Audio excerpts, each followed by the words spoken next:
How to apply for jobs on Jobstreet.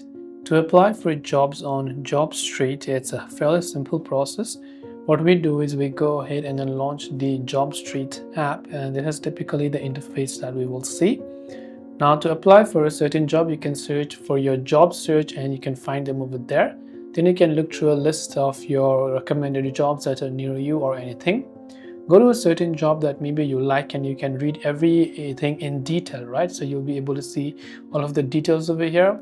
And once you've done that, you should be able to go ahead and then basically enter your job details, and you can tap the quick apply button and you'll be able to fill out a form, whatever it gives you. Then once you fill out the application, you'll be able to apply for that job.